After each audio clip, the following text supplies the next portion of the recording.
Joining me right now is Oklahoma Congressman Kevin Hern. He's a member of the House Ways and Means Committee. Congressman, how do you see things? You're on House Ways and Means. We've got the CPI out in 2 hours' time and this debate on whether or not we are in a recession already.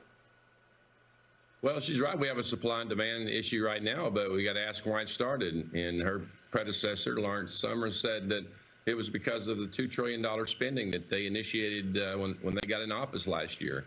And she admitted finally last month that she'd gotten it wrong. You know, and she's talking about competition being eliminated. And her tax policies that she's doing right now is doing nothing but wanting our multinational companies, our largest companies, to go elsewhere to do business.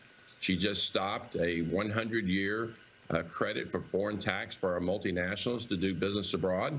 And now they're looking at places like China to go do business. And, you know, this administration, time and time again, has said one thing and done another. Their video and their audio are not matching up.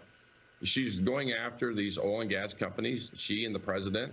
And then when asked in the Ways and Means hearing this week about it, she goes, well, you know, it's a global issue. So which is it? Is it a U.S. domestic issue or is it a global issue? They hope that nobody's listening and they continue to do the things they're doing just as they've done since they've gotten in office. So what can you do as an elected official in terms of getting this economy back on track? We have a contraction already in the first quarter of 1.5% and inflation running at 40-year high. Even if we see a number of 8.3% today, it doesn't really tell the story because you're talking about some of the things that we buy every day, kitchen table stuff, like eggs. A dozen eggs is up 22% year over year. Or the price of fish and meat and lettuce up 16, 17, 18% year over year, not 8.3%. Well, first of all, the American people don't believe that inflation is only 8%. As you've said this morning on your show, everything is up double digit. Gas has doubled already. It's almost $5 a gallon nationwide. As you listed all the different commodities out there, how high they are. So the American people are feeling much higher price pressures than 8%. I suspect it'll be at 8.3 or higher as we see it today. You know, the president's doing all these gimmicks to do things like, you know, releasing 1 million barrels a day, oil that we put in the Strategic Petroleum Reserve at $50 a barrel, and they'll have to replace them at $150 a barrel.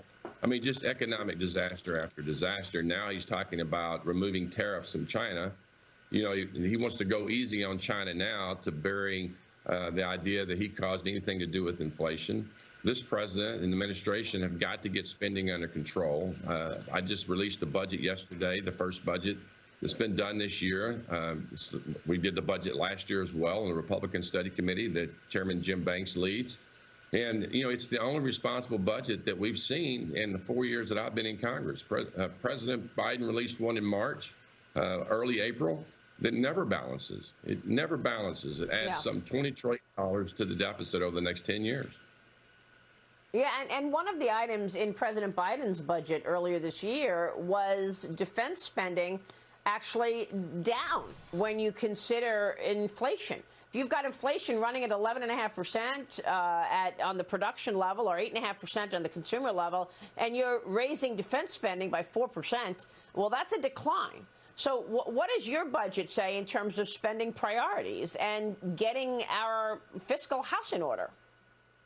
Well, first of all, it balances in 7 years, and it also protects our southern borders. It strengthens our military by meeting the inflation numbers and having a real 5% growth.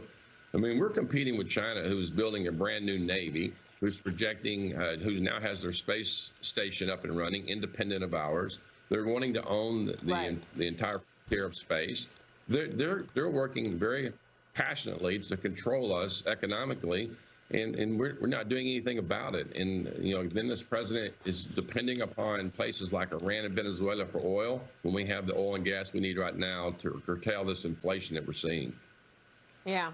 Well, I think it's a good point, and I'm glad you brought up China a couple of times, because the question has to be asked whether or not this president is compromised, given the money that has been reportedly changing hands from Chinese officials to Biden family members. And so now you're right. He wants to remove the tariffs on China. He already got rid of the China Initiative, doing all of these things that China and the Communist Party wants as it builds up its Navy and wants to overtake the United States as the #1 superpower. Now Joe Biden wants to go to Saudi Arabia. Why is he going to Saudi Arabia? He hasn't even been to the border.